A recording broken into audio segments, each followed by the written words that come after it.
বিসমিল্লাহির রহমানির রহিম। পোলার স্থানাঙ্ক থিটা ইকুয়াল টু π/4 সমীকরণটি কি নির্দেশ করে? এটার অপশন হচ্ছে এ সরলরেখা, খ হচ্ছে বৃত্ত, আর গ হচ্ছে প্যারাবোলা, আর ঘ হচ্ছে উপবৃত্ত, আর ও নম্বর হচ্ছে হাইপারবোলা। তো আমরা দেখি এই সমীকরণটা কি নির্দেশ করে। দেওয়া আছে থিটা ইকুয়াল টু π/4। তো আমরা জানি সরলরেখার প্রথম অধ্যায়ে আমরা করেছি যে এক্স ইকুয়াল আমরা জানি আর cos থিটা, y ইকুয়াল হচ্ছে আর সাইন থিটা।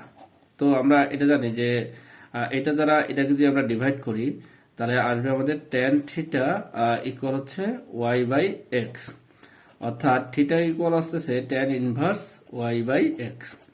তো আমরা এখানে যদি লিখে দিই theta equal tan inverse y/x equal হচ্ছে π/4, অর্থাৎ এই tan ইনভার্স যদি ইকুয়ালের ওই পাশে চলে যায় তাহলে হচ্ছে tan π/4। তো tan π/4 মানে হচ্ছে 1 y/x, অর্থাৎ y ইকুয়াল হচ্ছে x।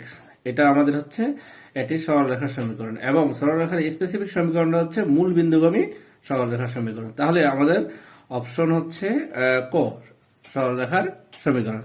Thank you.